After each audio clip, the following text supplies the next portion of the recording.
Muy bien, bueno, pues vamos a iniciar el mensaje del día de hoy. Y el mensaje del día de hoy, ustedes si lo tienen ya en sus boletines, se llama Fe Extravagante. Yo quiero que repitas conmigo esta frase: fe extravagante. ¿Qué significa esto de fe extravagante? Pues, como siempre, vamos a la Biblia y en 1 Corintios 2:14 dice algo maravilloso el apóstol Pablo, y dice: el hombre racional no percibe las cosas que son del Espíritu de Dios, porque para él son locura, y no las puede entender porque se han de discernir, como dice, espiritualmente. Entonces, tenemos nosotros que entender que todo lo que hace Dios en nuestras vidas se va a salir a través de lo que nos dice aquí el apóstol Pablo, de diseños establecidos por el hombre. Son diseños que Dios está derramando en este tiempo como nunca antes.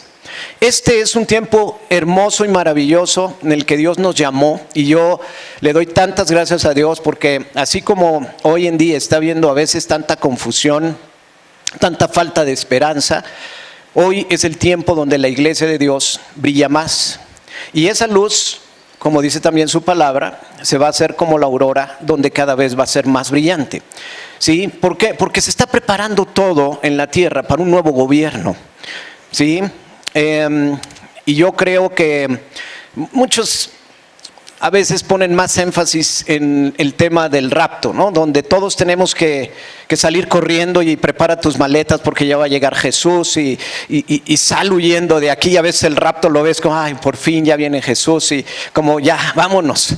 No, hay muchas cosas que hacer, y yo creo que no vamos a salir como ladrones o como la puerta de atrás corriendo, ¿verdad? O huyendo. No. La iglesia en este tiempo va a ser levantada como nunca antes. La iglesia está siendo empoderada, y aquellas iglesias que están escuchando la voz de Dios y el mensaje que tiene Dios para este tiempo, es la iglesia que Dios va a elegir para hacer lo que toca en este tiempo que la iglesia haga. Por eso esta palabra profética de los 7 montes es tan importante, ¿sí? Tenemos primeramente, antes de que llegue Jesús, tomar cada una de las 7 montañas. ¿Sí? Y el tomar es establecer el gobierno de Dios, y que hijos de Dios estén liderando cada una de esas 7 montañas. Esas 7 montañas, prácticamente hoy la mayoría de ellas han sido entregadas a el gobierno que es de parte de Satanás, porque eso fue lo que hizo el pecado. Pero todo eso está cambiando, ¿sí? Y cada vez más los hijos de Dios, ¿cuáles son los hijos de Dios? Son los que piensan y tienen el carácter del Padre. El Hijo de Dios va a pensar y va a hacer las mismas cosas que hace el Padre. Y aquí nos dice el apóstol Pablo que muchas veces esas cosas nos van a llevar a hacer cosas osadas, con osadía. Extravagancia, como lo pueden ver ahí en la misma definición que viene en el boletín. ¿Qué significa ser extravagante? Cuando nosotros lo vemos en el mundo, nos acordamos de personajes, tal vez como uno de estos que veamos aquí en la pantalla. Vemos un Salvador Dalí con sus bigotes y lo vemos extravagante. Vemos un Gaudí con esas construcciones tan raras, pero tan asombrosas, que hoy hay que reservar con días y semanas de anticipación para hacer una visita y ver todas estas obras, ¿verdad? Y vemos otros personajes, vemos coches también a veces extravagantes, vemos casas extravagantes, vemos familias a veces que son extravagantes en su manera de vestir, en su manera de hablar. Hay lenguajes también extravagantes. Pero el hombre, ¿cómo trabaja esta parte de ser extravagante? ¿Por qué es extravagante el hombre natural? Lo hace para llamar la atención del mundo, ¿sí?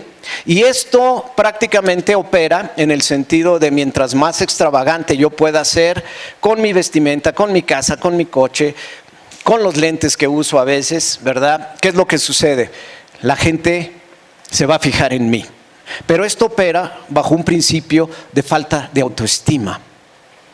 Cuando yo tengo falta de autoestima, muchas veces quiero llamar la atención de alguna forma, ¿sí? Y lo vemos desde chiquitos. Los niños, cuando incluso quieren llamar la atención, lloran extravagantemente. ¿Cuántos saben eso, verdad?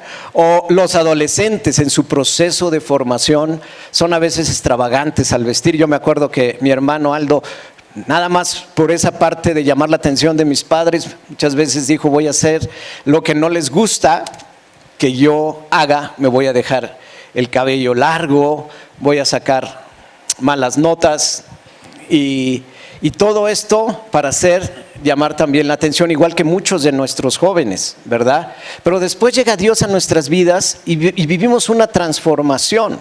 Yo fui extravagante algún momento en el que me encantan a mí las motocicletas y compré una motocicleta que hiciera mucho ruido y todavía le cambié todo el sistema de escapes para que hiciera más ruido y más atención llamara. Y era extravagante cuando yo andaba ahí en esa motocicleta y me ponía unos chalecos y todo, ¿verdad, mi amor?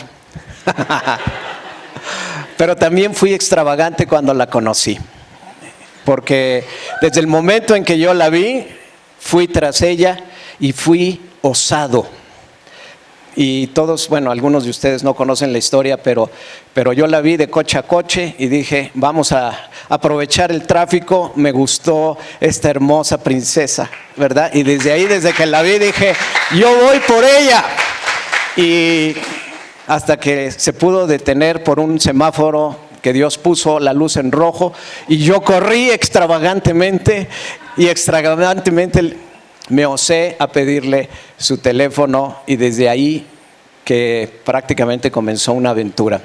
Hace algunos años en Israel tuve el honor de poderle dar un anillo, y dice aquí este anillo que aquí portamos, ¿verdad? Dice: por 25 años de aventuras, porque así es la vida con Dios. La vida con Dios es extravagantemente aventurera. Cuando nosotros entramos en una zona de confort, cuidado, porque ahí es como estar dentro de 4 paredes. Las mejores cosas con Dios suceden aquí al lado, ahí afuera, ahí enfrente, en nuestro trabajo. Ayer estábamos con un grupo de amigos y ellos nos comentaron: oye, ¿te acuerdas de esta pareja? Su esposa, fíjate que le acaban de anunciar que está invadida de cáncer. Y todos: no, bueno, pues ya, pero es que se va a casar en febrero, él nos dijo, uno de sus hijos. Y todos: no, pues no va a llegar. Y a ver, mira, pues haciendo apuestas a ver oye, pues ¿durará los 6 meses? No, mira, es que a mi papá le pasó esto y duró nada más 2. No, pero es que a mi amigo que tengo duró por lo menos 6, y si hacemos cuentas sí la va a librar. Y en ese momento, ¿sabes qué? A mí sí me entró como un celo de parte de Dios. Es decir, Dios tiene otros planes y hay que creerle a Él. Pero me asombra porque finalmente es como piensa el mundo: ya está desahuciada, ya llegó a sus días, ni modo, ya no lo va a ver. A ver qué dicen las estadísticas que nos dan los doctores. Y no funciona así. Con Dios siempre vamos a tener una esperanza, porque nos movemos en otro nivel. Y el nivel de extravagancia que busca Dios, fíjate qué hermoso y maravilloso. Dios nos dice el libro de Segunda de Crónicas, un pasaje muy hermoso, y desde que lo leí yo la primera vez, nos dice en Segunda de Crónicas, capítulo 16, versículo 9, algo maravilloso. Si tienes tu Biblia, subráyalo. No pierdas que, como ella es electrónica,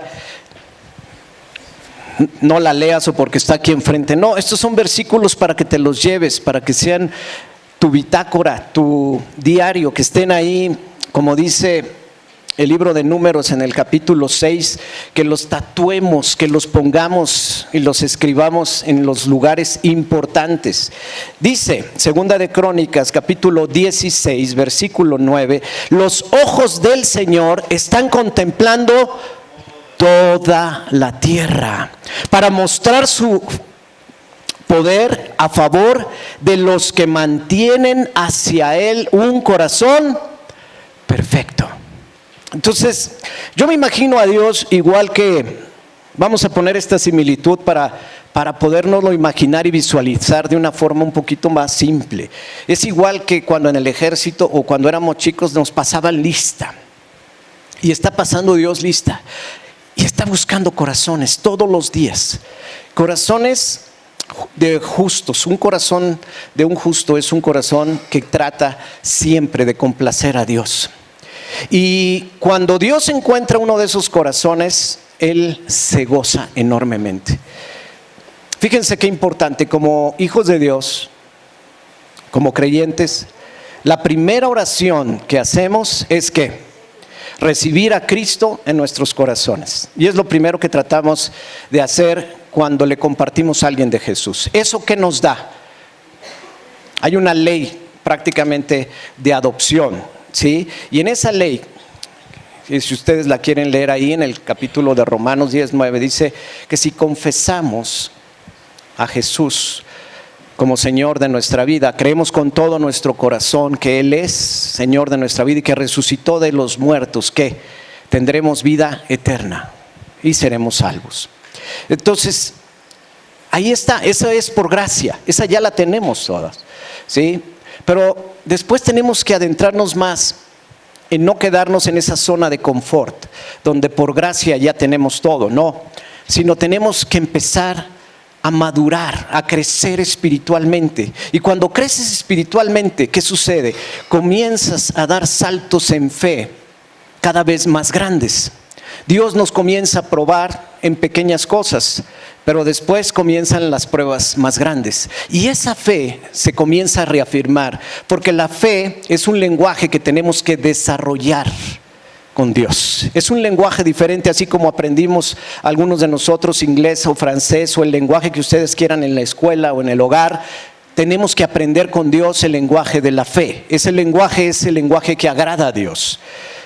Pero de ahí tenemos que dar pasos de fe más grandes y tenemos que dar saltos todavía más grandes. Dios, después de que somos salvos, nos equipa y recibimos a través del bautismo en el Espíritu los dones del Espíritu, ¿sí? Esos dones espirituales, que son 9, vienen a través de pedirle al Espíritu: yo quiero esos dones. Yo, cuando experimenté el primer don que Dios me dio y que se reveló, le dije: yo quiero el don de sanidad, y lo anhelé con todo mi corazón, y Él me lo dio. Pero no se manifestó hasta el momento en que yo me atreví y fui osado para usar ese don y comenzar a orar por enfermos, ¿sí?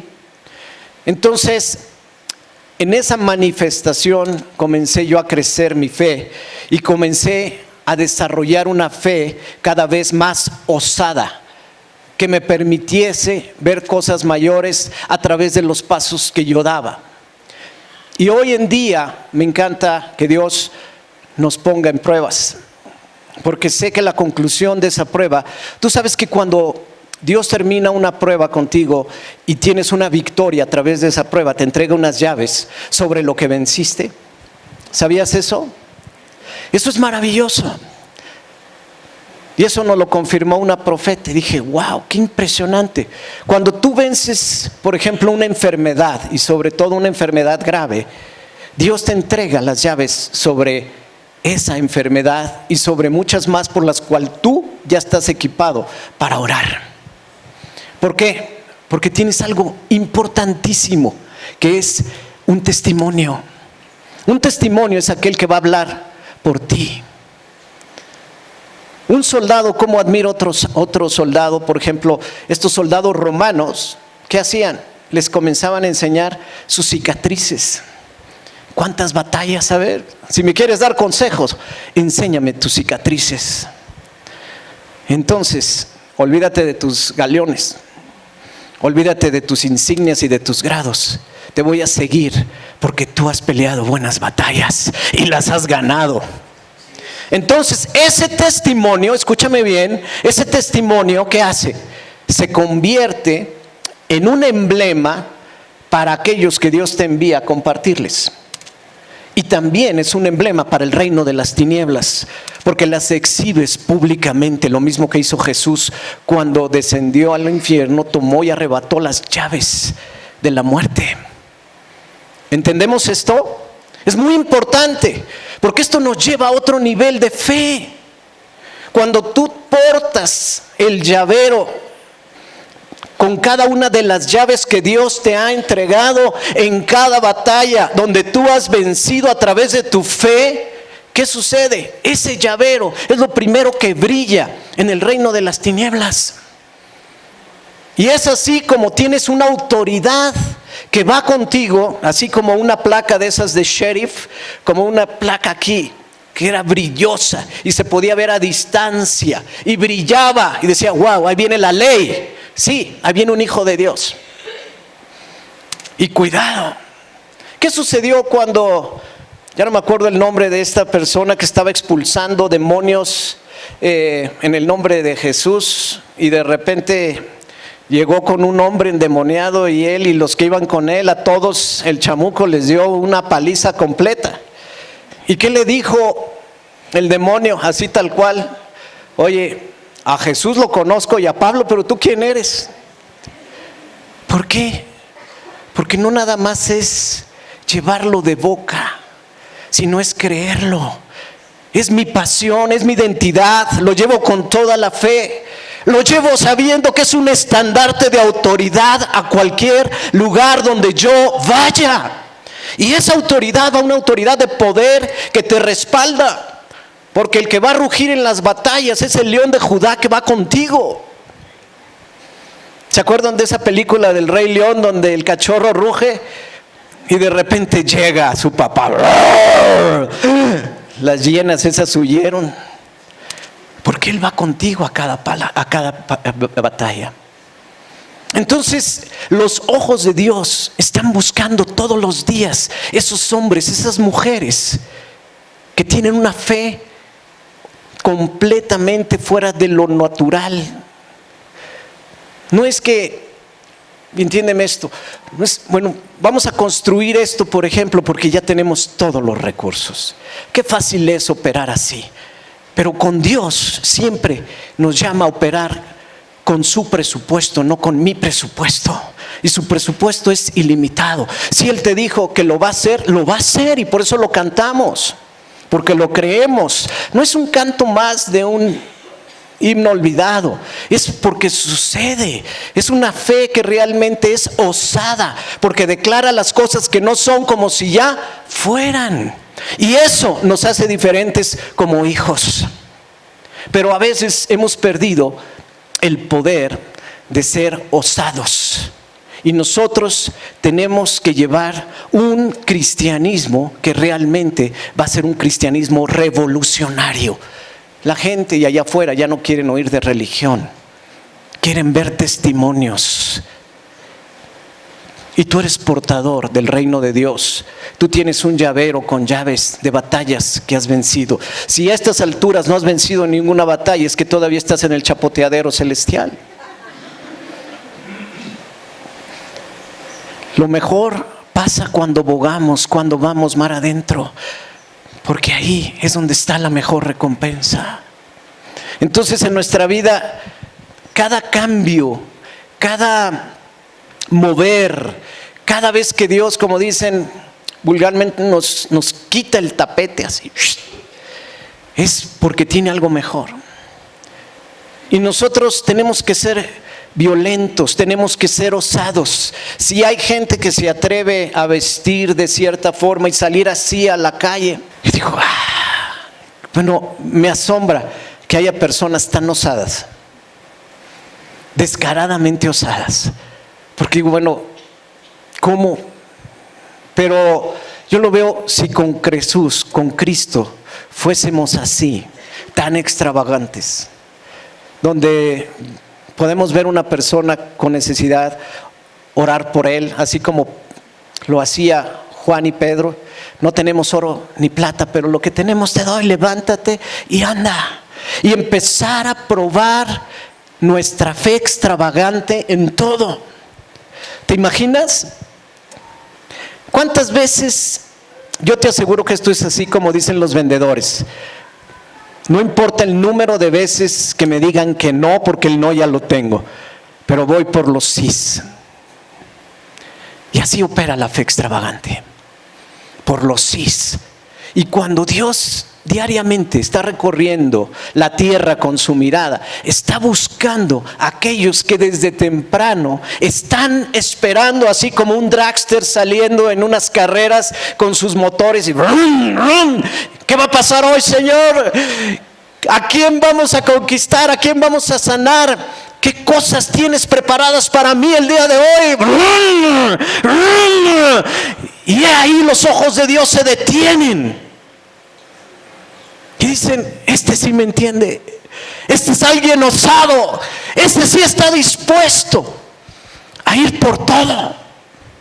¿Y qué dice Dios? ¡Fa! Ángeles cubriéndolo, ángeles guardándolo, Espíritu Santo, empodéralo para que nada lo confronte, para que hagas milagros a través de él. Y así es como salía Cristo. Él se preparaba temprano en la mañana, preparaba motores con Dios y decía, listo, ya estamos. Apóstoles, síganme, va a empezar lo bueno.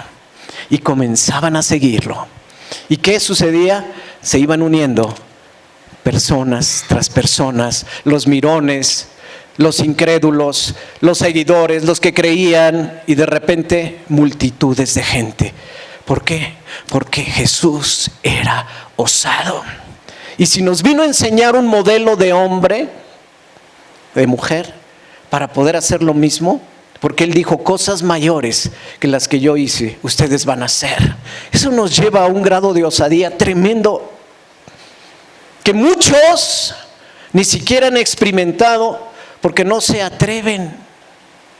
Porque el mundo te dice, no vayas a ese lugar. No, cuidado, ahí asaltan. No, te van a secuestrar. No, no emprendas un negocio, vas a fallar. No, es el tiempo, no has visto la economía. No viajes, no planees. No. ¿Por qué? Porque desde chicos nuestra sociedad nos enseñó a ser así.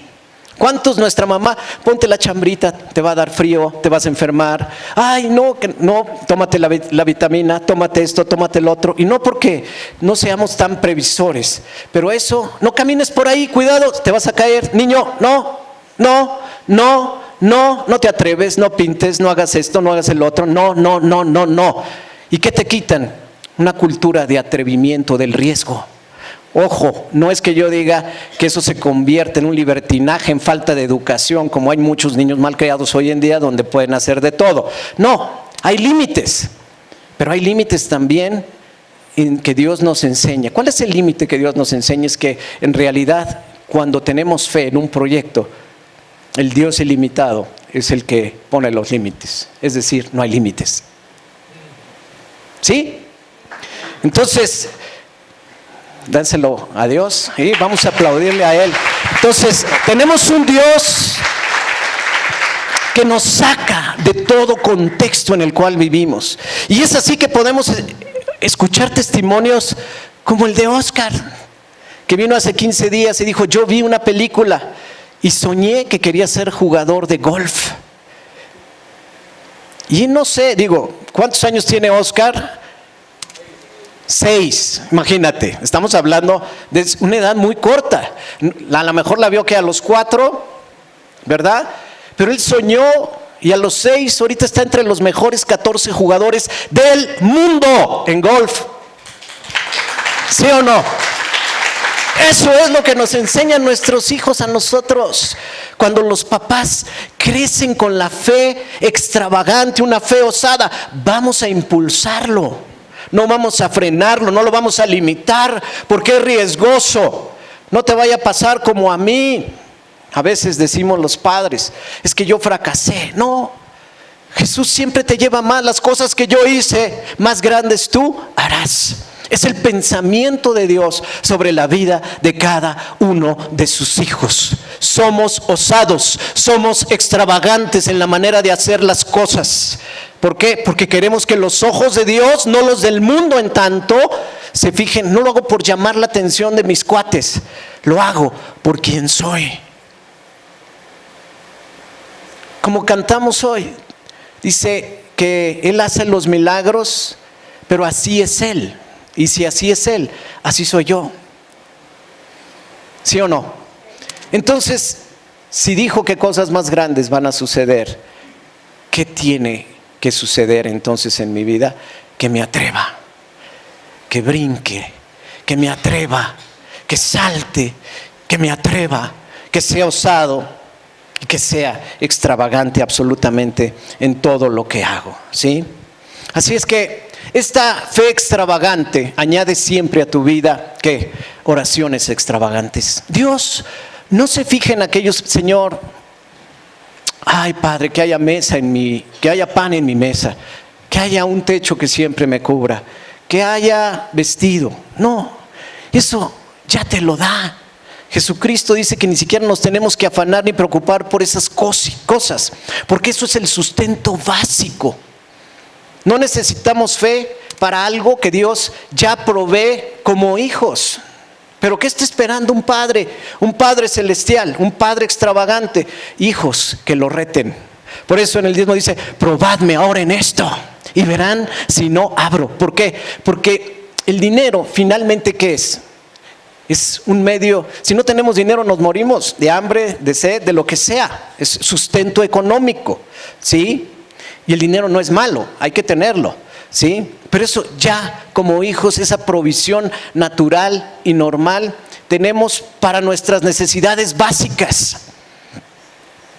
Mis hijos no se acercan conmigo, oye papá, ¿vamos a comer el día de hoy? ¿Vamos a tener vestido? ¿Vamos a tener casa? No. Papá, ¿ya viste ese vestido que está en esa vitrina? Sí, pues ese es el que me piace. Yo digo, wow.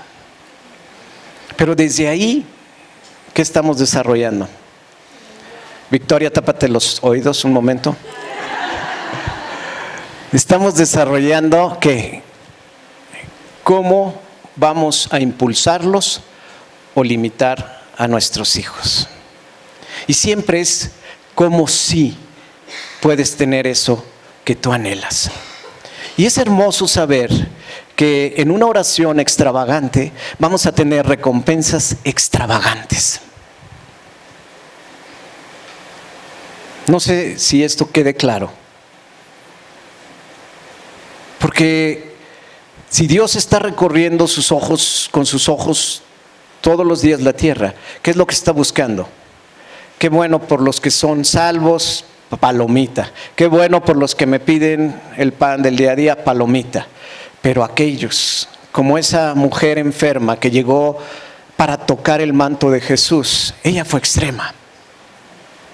Aquel centurión que llegó sin su siervo enfermo, sabiendo que solo con la palabra que saliera de la boca de Jesús, por esa orden que iba a dar él, su siervo iba a ser sanado. Eso es una fe extravagante. Aquellos que llevaban los vestidos o los trapos que pertenecían a algún enfermo para ponerlo en la sombra cuando pasara Pedro o Juan y lo expusieran a la sombra, dice que con eso bastaba para que los enfermos sean sanados. Eso es fe extravagante. Pedro hizo fe extravagante. Esta fe extravagante, ¿a qué nos lleva? A hacer locuras, a que la gente te señale y te diga, tonto, así no se hace, loco. Pero ¿qué nos dice aquí este hermoso versículo del inicio? El hombre racional no percibe las cosas que son del Espíritu de Dios, porque para él son locura. Para él son locura. Y qué hermoso que la gente nos llame locos, nos llame extravagantes, a veces en la forma como hacemos las cosas, y no lo hacemos de una manera tonta, lo hacemos guiados por el Espíritu de Dios. Qué hermoso que tus hijos te vean orando en lenguas, y a veces a lo mejor te van a decir, este está loco, ¿por qué estás orando en lenguas? Pero dice la palabra de Dios que el que ora en lenguas a sí mismo se edifica. Y cada vez que tú oras en lenguas, tu templo, el templo del Espíritu Santo, se está edificando.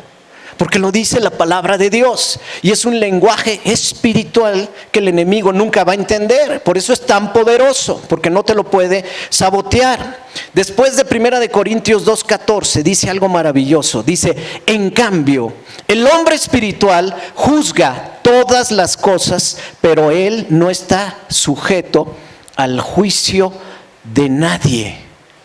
Nosotros no estamos sujetos al juicio de nadie. Y si te llaman loco por Cristo, gloria a Dios, porque no estoy sujeto al juicio de este mundo. Y si te llaman a orar por un enfermo, a veces a mí me llamaban y me decían, oye, pero es que es una viejita, ya tiene prácticamente más de los 90, ya ni para qué vas a orar por ella. No, Dios siempre tiene planes para callarnos la boca, para hacer locuras.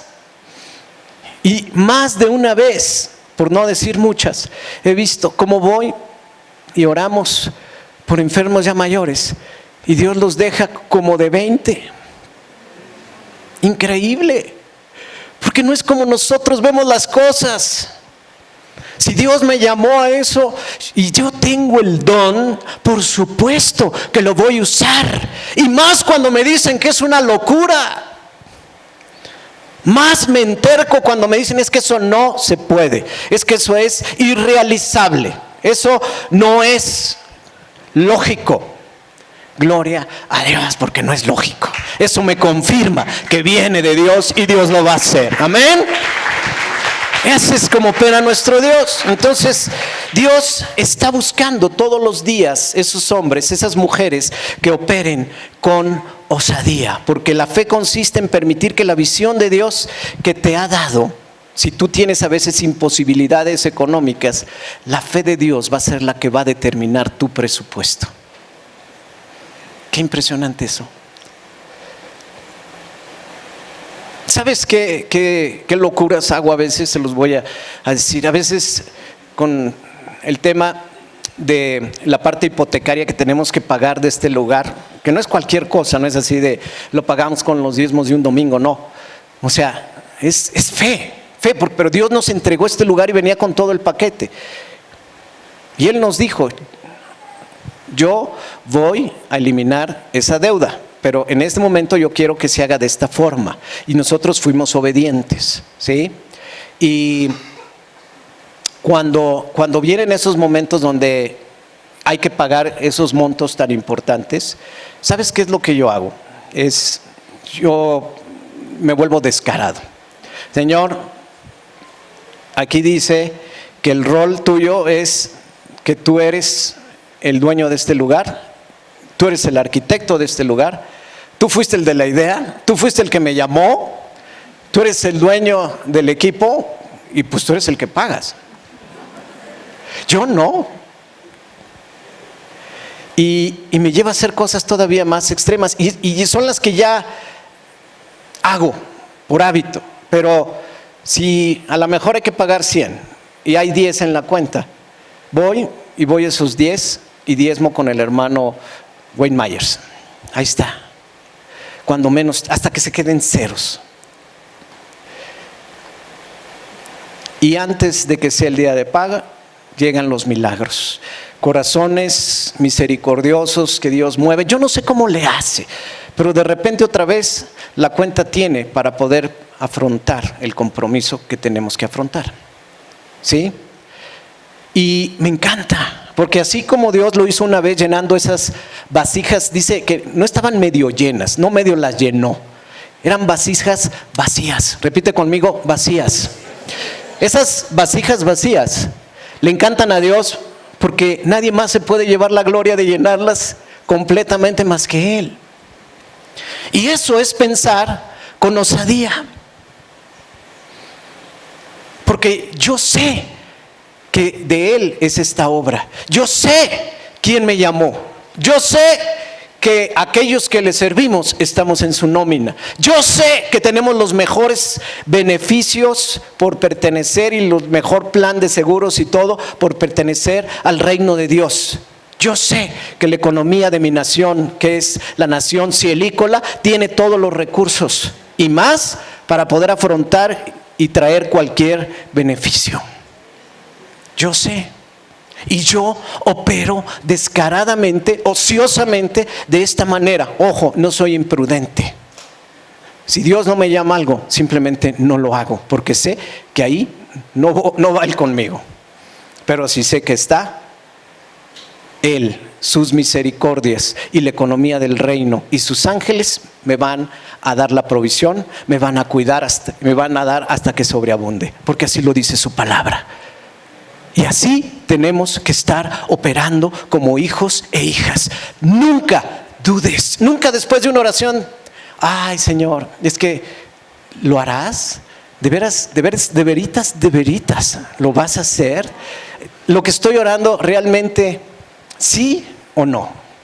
Una vez que tus palabras salen de tu boca y están conforme a su voluntad, no dudes, se van a cumplir. No le ayudes a Dios al milagrito. Eso sí es importante, porque en ese momento saboteas todo. No dudes ni temas, porque el temor, ¿qué sucede y qué atrae? Que el plan de Dios se caiga, porque sin fe es imposible agradar a Dios.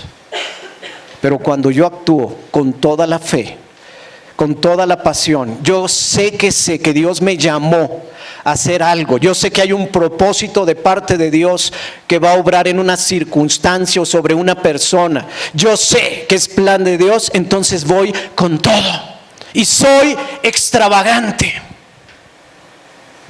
Jesús no dijo en voz baja cuando resucitó a Lázaro, ay Señor, que se resucite, por si no falla, que nadie me oiga. No, dijo, tú sabes, Padre, tú conoces mi corazón, sabes que cuando oro lo hago de cierta forma, pero hoy voy a alzar mis palabras para que todos estos escuchen, para que todos crean. ¿Qué hubiera sucedido si Moisés hubiera orado, Señor, que se abran las aguas, Padre, que se abran las aguas?